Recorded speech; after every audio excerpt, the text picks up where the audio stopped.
Hello and welcome to Ourtown. I'm your host Roger Hirchbees. Today I'm on Pool Street here in Biddeford at a famous park here in Biddeford. It's called Clifford Park.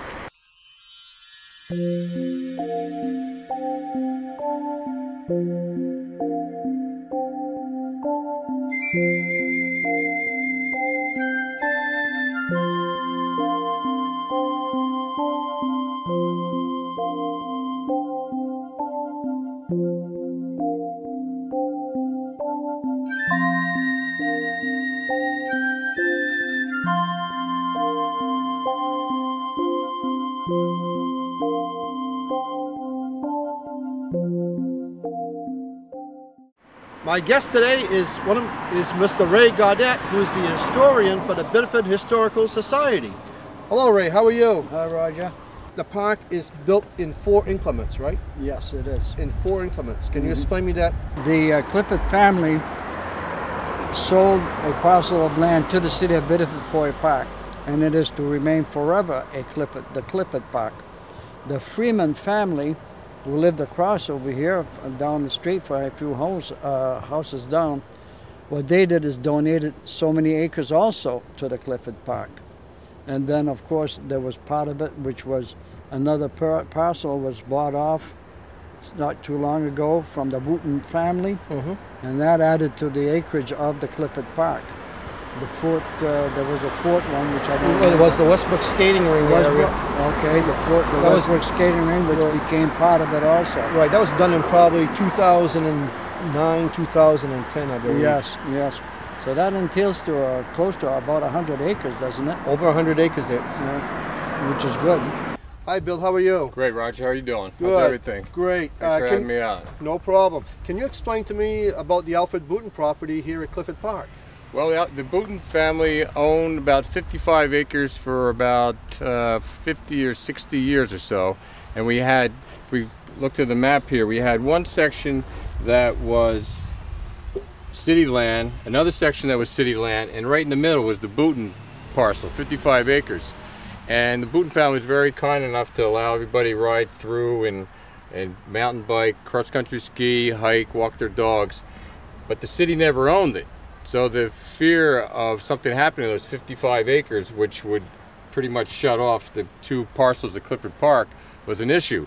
So Alfred was willing to sell it. I wrote a grant along with the Open Space Committee to the Maine Natural Resource Conservation Program. We received $110,000. We received a $50,000 conservation easement from the Maine Coach Heritage Trust, and we convinced City Council to pay the balance, and we picked up 55 acres for about $320,000.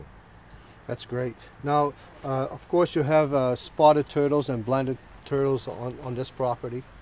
Pools. Well, in the areas. I mean, I myself right. haven't seen it, but there's been studies out here. It's all part of the Kennebunkport Biddeford Vernal Pool Complex that stretches for about 1,600 acres or so.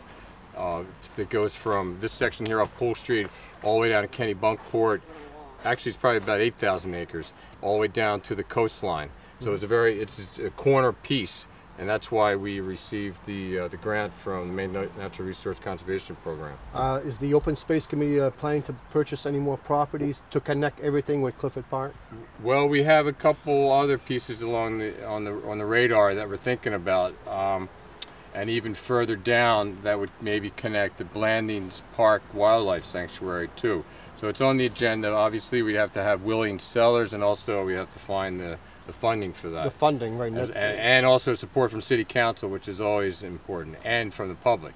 Right. It's such a great natural resource for not only recreation, but also for water quality issues, for vernal pools, for small creatures that you never see existing out there. Well, it's right in the city, and it's right off Pool Street here in Biddeford. It's unbelievable. You go walking out there, you think you're in another world.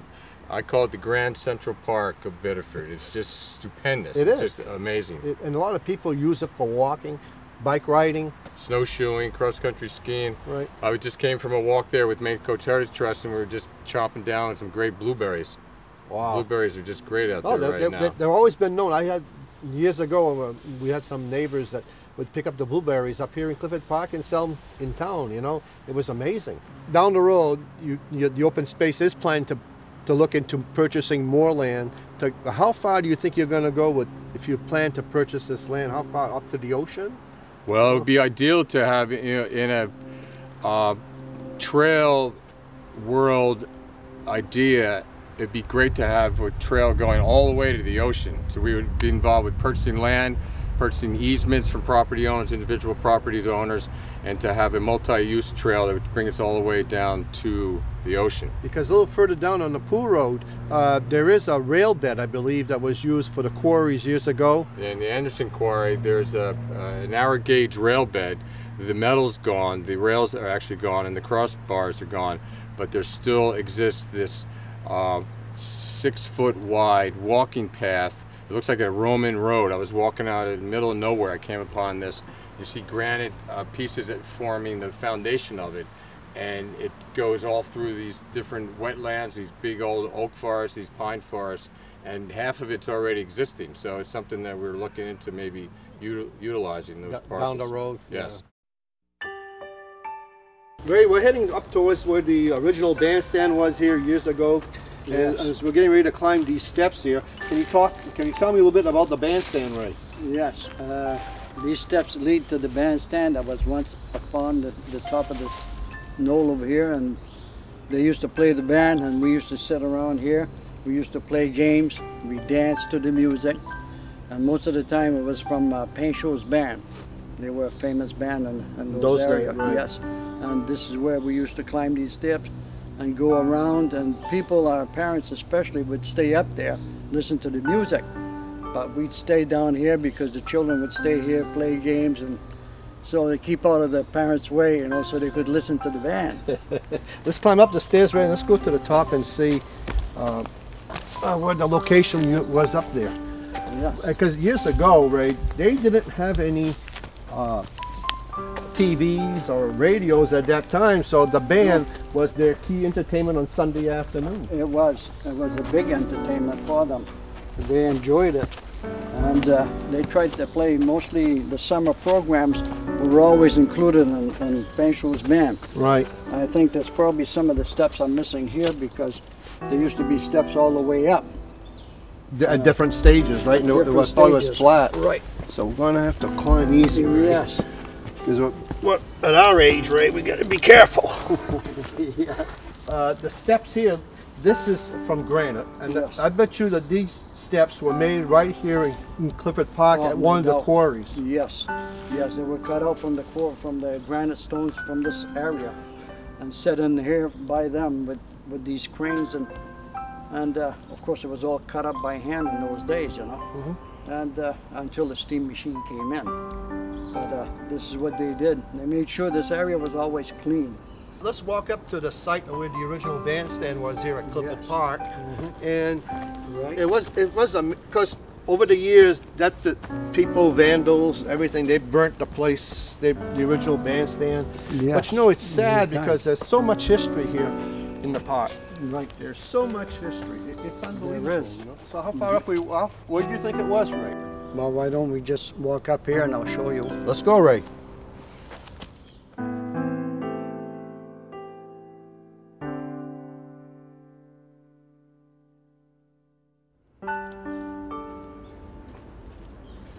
See, there's another set of steps here, Ray, huh? Yes. That Another stone here. made it through the years. Yes, it did. And as we climb up to the spot here, this spot here was cleared out this spring by an organization that Parks and Recs, the people had volunteered for Parks and Recs, and they opened up this area, Right. and this is the actual area, I believe, right here? Yes. Right in here. Right in there. There was a bandstand spread out through here. It was a good size. It held most of the Pinchot band. Right. These trees have been here just about forever. And this is where they all met. Right in there. In there, the band would meet here, and the people would sit all throughout these areas, way out back, all over. They would come in from Pool Street, from that area.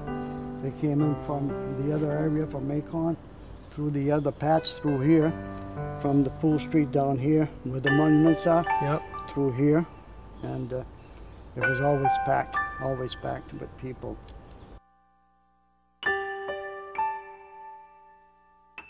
This is what they had for entertainment on a Sunday afternoon, because a lot of the people worked in the mills here in Biddeford. And you know, this is what they came out to enjoy. And they would probably come in their best dress, like the men would come in their suits, the ladies in their best gowns and hats. Oh, yes. You know, and they would sit here like a picnic on a Sunday afternoon, and they would enjoy this. Yes, they had their lunch bags there, the brown bag, and they would have their lunch, soda or water. They sit down on their blankets. They had blankets. They would spread out their blankets, and everybody sat on them and spent the afternoon listening to the band.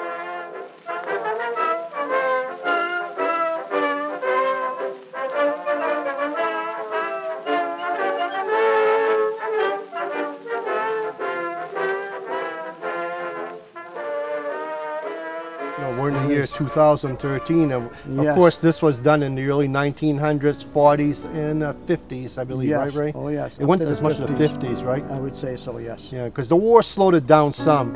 It did. It did. They lost quite a few men, you know, and a lot of them joined the service, and they were no longer able to come over. The families were kind of despondent because some of the members of the family were in the service, so it did slow it down. And a lot of them, Ray, of course there was some playgrounds too for the kids, like they had, you know, seesaws and swings. Well, it was the biggest park in the area. Right. And it offered quite a few enjoyable stuff for the kids. Right. We could do just about anything. We had the slides, we had the swings, and they had games that we played and kept the kids going.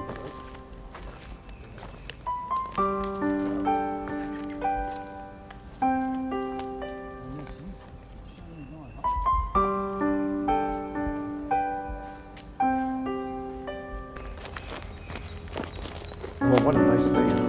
It is. Wonderful. Good. A little warm, but you know. A little warm, but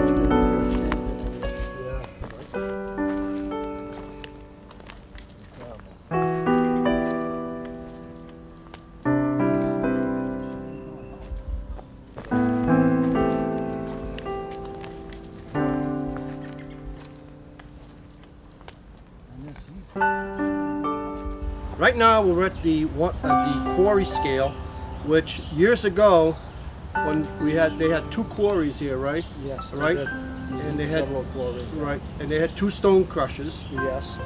And the road that we just came up on, that was made out of rocks. Yes. And of course it was wider than what it is today. Much wider. And the trucks used to come over here, and they used to be weighed here, right, Ray? Yes, the truck would come over, drop the stones, the granite stones on the scale, weigh it, and they'd sell. This was sold by the pound. By the pound? Yes, they would weigh it back on the truck. After they had done so many stones, they would load up their truck, and then those were shipped down to the wharfs on the Saco River for shipment. Right. Unless the stones were used in the Biddeford area. Right. A lot of the buildings in downtown Biddeford, of course, in Saco, were used. This granite was used for their because buildings. The quarry stones here in Clifford Park were used for the jetty at Camp Palace. Yes, they were. Also in New York at on the Brooklyn Bridge. That's how they constructed it, and because they had trucked it or wagon wheeled out to up on the Pool Road here, on the river, and there used to be a crane there, right, Ray? Can you explain that? They had a crane there, and the crane would load up on a flat barge, and all the stones were laid out on the barge, and then this was shipped out to wherever they needed it, either across the Saco River, where the jetty, like you say, where the jetty was. A lot of the stones were shipped. A lot of it was in Merrimack, I think it was Massachusetts, and the big piers there that's what the stones were used for. The stones were shipped all over the country. Over the country? Yes, Massachusetts, as far as Florida, Georgia, and I guess it was in big demand. Right. And of course the price must have been right, because you know, there was so much of them being done over here. Right. And several of the quarries were owned by the Andrews brothers, the Gooch family, Goodwin, all these people that you know, worked in these quarries, and there was quite a few employees. Right.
I remember the crushers that were over here on this road here, but today the crushers have been removed by the city of Biddeford. Right. And of course it's grown so much you can't tell if it's a quarry or not because of the growth. Right. But there used to be a quarry too up on Granite Street years ago, yes, which was probably the number 2 quarry, right? Yes, it was owned by the Andrews family, Andrew Willett Street, which is named after one of his children. Oh, is that right? Andrew Willett. He did a lot of quarrying in that area also.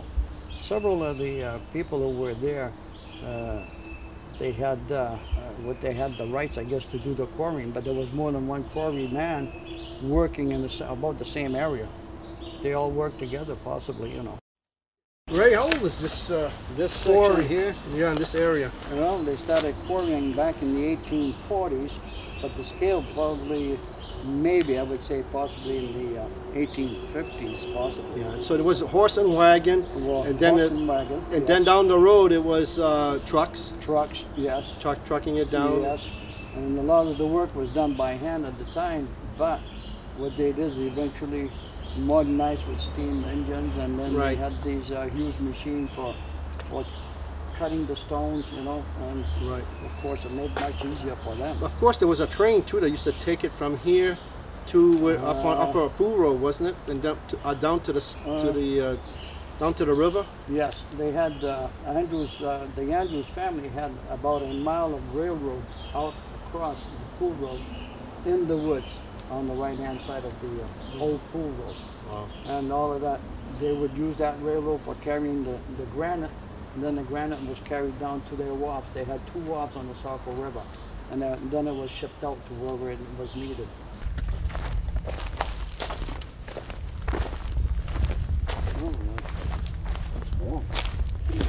It's a good day for this, right? Yeah, I did. Yeah, you did. That's beautiful, isn't it? Now, which way do we go, Ray? We got a fork in the road. On the right-hand side. But I'm joined now by Mr. Carl Walsh, who is the director of the Biddeford Recreation Department here in the city of Biddeford. Hello, Carl. How are you? Good. And you, Roger? Good. Can you give us a brief description what's happening here at Clifford Park here in Biddeford? Sure, certainly. In the front of the park, we have a variety of active activities for folks. There's a playground for children. There's basketball court. We have a set of restrooms here. There's a mini skate park as well, and along with a set of tennis courts. So plenty of activity out in the front of the park, and then there are certainly miles of trails beyond for people to enjoy walking and biking. A lot of people will snowshoe, cross-country ski. We offer classes during the winter on snowshoeing out here as well. So. How many trails is there, Carl? Well, there's about, right now, there's about 5 that are kind of set up, but that's a work in progress. And the last year we had the Maine Conservation Corps came out here and they remarked the trails. So, and that's a process. There's still more trails out there to be marked. And we're hoping at some point in time when we're back to do that. And open up the trails? Yes, yeah, they did some trail work in terms of cleaning up, but then what was really needed was the marking of the trails. And they did an excellent job, because that's what they do. They focus on trail work, and that's what we needed here. I was just talking to Ray Gaudette, and he mentioned something like they had about 120 acres. How many acres is There's about 100, a little over 140 acres at this point. With all the pieces that have been put together. Yes, once the Booton property was added to it, that was 55 acres there, so that was considerable. Right, and also too the purchase of Westbrook Skating Rink. Yes, which absolutely really filled in the gap along the way a few years back. Right? Yes, and it's amazing, you know, what this park consists of. And you're right in the city. And it's available to everybody in the community, you know. And it's amazing what you walk out there, what you see for wildlife. It's unbelievable. You know? And you don't know that you're in the middle of a city. It's an urban forest essentially. 5-10 minutes, and you're not going to hear traffic. It's just very peaceful. It is, you know. But I'm impressed here with what you and the Biddeford Recs Department have done over the years at this facility. It's amazing, you know, that the playground, the tennis courts, you know, the basketball courts. and this is what it really needed. It really needed a good upgrade for this area. Yeah, the city certainly has taken a lot of pride in its parks. And there are quite a few parks in the city of different sizes, and some active, some passive. And this is one of the jewels, absolutely. And about in early 2000, first few years of 2000s, the front area was all reworked, and a part of that was because the entrance was no longer safe to enter and exit the park. So that was one of the driving forces to help reconfigure things so that it'd be a safer place for people. When I was interviewing Ray Gaudette a little while ago, I had talked about the sign, for Clifford Park. Is there anything in the works, probably down the road, maybe to recreate that sign?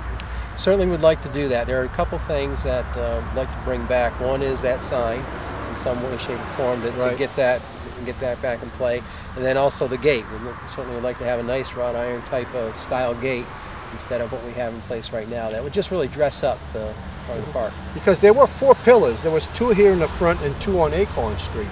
But the 2 on Acorn Street were dismantled a few years back, I believe. And but these 2 out front are representing it represents Clifford Park. Yes, absolutely. And it would be really great to have the sign, have a sign back there How many people use the park? You got any idea? Are you and the staff? It's hundreds. I mean, you can come out here on a weekend, and this place is just mobbed. You have the playground is crazy with kids and families enjoying that. Over the past few years, we've installed grills and picnic tables, and people will come out and they'll be able to use the grills. And you'll come by here on a weekend, you may see a birthday party going on. So people come out and they have access to these things, and it's great. When Mayor Gratello was mayor here in '95, I believe he started a project, like a 4-year project on a master plan. I believe it was his era that he started. Can you give me do you recall that master plan? I've seen that in bits and pieces over the years, yes. I mean, this is what part of that master plan is this work that has been done out front. So, right, and because I was reading about it the other night, and it seems like a lot of it, what you've accomplished, is what the master plan was created at that time in '95. Absolutely. I mean, these plans are a great roadmap for us. Certainly I wasn't here in this position at that time, but for me and my predecessors and those that'll be following after me, absolutely. I mean, having those things in place are very helpful. Because there's a lot of history here in Clifford Park. I wish we'd have more time to discuss a lot of the old locations that that is out there in the woods. It's amazing. But today it's a really warm day. We know about it. Yeah. So let's talk about the organizations that help you out throughout the years. Can you elaborate on it a little bit? Certainly local groups such as Rotary Club has done work out here. This past spring, Pepsi, they came out and did a lot of work in the front of the park and along some of the trails. Dayton Sand and Gravel, they pretty much helped in terms of donating a lot of the pavement that was done here for the skate park.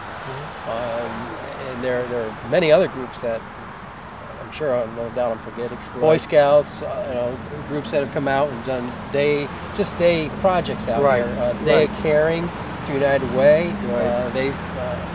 And that's a different organizations each year that'll be participating, but over the years they've done some work out here through Day of Caring as well. And that's all volunteer work. It's all volunteer work. All volunteer. Yep. And that's a big asset for you people as well, because you don't have to really worry about cleaning, doing what they do. You people don't really have to worry about it. No, without that community support, these parks certainly would not look as well as they do. And the parks crew through Public Works, they do a fantastic job. They really do. And when they have extra time, a few years back they were able to come out during a light winter and were able to open up some more of the trails for us and do some maintenance work. And so having those assets are huge, but then you got to have that volunteer base to help maintain that effort. Because when we were in there a little while ago, I've noticed a lot of it that the trails have been opened up a little wider, than we were here 2 years ago, Yep. you and I, and it seems like the trails have been more wider, and it seems like they take a trail and they really, I think these organizations really concentrate on opening this up. We do. Yeah. You know, because last time we were here, you and I, there was quite a few trees down. You know, of course, washouts with heavy downpours, you can't help that. But down the road, you know, it's amazing what the city of Biddeford has here on Pool Street. Yeah. It's amazing, you know, and new people, you know, it's really well kept. What do you look for the future of the Clifford Park area? Well, I think that in talking with the Open Space Committee and Mr. Durkin, who's been huge in helping to acquire additional properties and all, see the expansion of this connecting with other parcels. And hopefully that'll be something that will then give people an opportunity to get on a bike or hike from here and end up down at the beach at some point in time. Right. Also, too, you're pretty close to West Street with some of these trails too, heading out that way, correct? Yes. If you avoid some of the developments that's up off Granite Street, but you almost can really connect to West Street. Yes, you could. Yeah. Yeah, I mean, there's a great deal of potential out here. There's no question about that. And now that the last piece that was brought on, the Booton piece, that opens up even more doors. So, you know. Now, about the Westbrook skating rink, what is the plans and the goal for that? Do you have an idea? You know, from our standpoint, we would just like to see essentially another connection, like another trailhead, from over where the public access building is out behind there to Clifford Park, somewhere down the line. But that's some way down the line at this point. But that would be nice, because you have additional parking that could be available for folks and all, and just having another trailhead would be nice. And Westbrook Skating, of course, you know, thankful that you got the Knights of Columbus and the Masons that Absolutely. operate the Westbrook Skating rink. Yes. That's a lot of history in there too. You know, it's amazing over the years. You know, generations and generations have participated in that. You know, and that's a big boost for you people too. Absolutely, yeah. It's amazing, you know. About the, I know there's quite a few parks here in the city of Biddeford. How many parks do you really handle as people? Boy, I'd have to count them on my hands here, but I know this is one of the major ones. This is one of the major ones. Rotary Park is another one of the major ones where we have swimming facilities and ball fields, and then Mayfield is another one that on the weekends you'll see it just explodes with all kinds of activity. Oh, that's a great job you guys did over there. Great job. It's a beautiful, beautiful place. And then of course we have a lot of little pocket parks. You've got down at Hills Beach, there's parks on the Pines, Vines Landing, down by the pool. You've got Pool Beach area. We have 3 beaches that we have lifeguards at during the summer, plus the lifeguards at Rotary. So, and then there's Mechanics Park, which is definitely a beautiful park where people can go and sit and enjoy that down by the river, and you're right down the middle of downtown. Liberty and Chevenel. There's just, there's quite a few of them. Also, too, we got to talk about the Diamond National Park. Yes. Diamond Match Park, I should say. That's on the drawing boards for a few years. And do you see that happening anytime soon? Now that's going to be one of those things where you're just talking about funding, and as that becomes acquired, and it's going to be probably taken step by step, and see how that will evolve. Because that's supposed to be involved with the walk, right? Yes. Along the it'll river be tied into the river walk. Right on through. Yeah. It's a beautiful area too. Gorgeous. Oh yeah. And people don't realize that that's also too is right in the city. Yes. And the people can walk the trails or something down the road once it's all cleared up and everything. You know, it's amazing because a lot of people don't realize that there was a huge fire there years ago, and today the growth is phenomenal. It's phenomenal in there. You would never say that. You would never know that it was a big lumber company in there years ago. You know, and all those homes that were destroyed by a massive fire. You know, it's unreal. Rotary Park. Let's talk a little bit about Rotary Park. What's happening over there? Rotary Park certainly that again is a very active park. That's where the dog park is. There's about an acre of property that was put aside for the dog park, and that's managed by volunteers. There's also the teen center. That's where we also hold our day camp during the summer. Skate park is the main skate park is there. There's a boat launch, and then there's football fields that youth football use. along with softball field that's lit, and then the beach and the picnic grove, which get a great deal of use too. And the beach and the picnic grove are huge. There's a lot of, especially a lot of kids that tend to come out that way on their own, their bikes and skateboards or whatever, walking.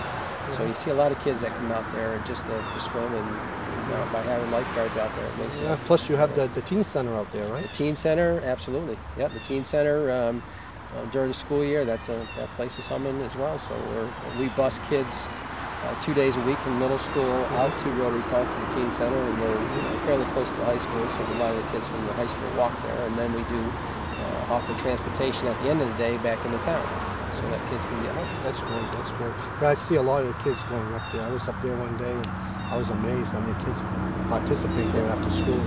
I was really impressed. But it's meant to be just a safe place for kids to go, and there's no cost to it. No, there isn't. There isn't. And for what you operate with a budget that you have, and what you people are pulling off is phenomenal, I believe, for the city. Well, I mean, I can only speak for myself, but I'm very fortunate with the group of people I get to work with. You've got a good crew. You have an excellent crew, and they all do the different projects, basketball, you're doing everything, baseball. As a matter of fact, you're responsible for St. Louis Field. Correct. And that's another big thing that's over there. Anywhere from toddler programs right up to seniors, and we've got a huge senior program as well, so it's just, there's an awful lot going on. Well, Carl, I want to thank you very much. Thank you, Roger. And I appreciate it for the trip we had today on this hot day. We made it back out. So that's I'm your host, Roger Hirschbees for Ourtown. I hope you enjoyed our program for today. Until next time, thank you for watching.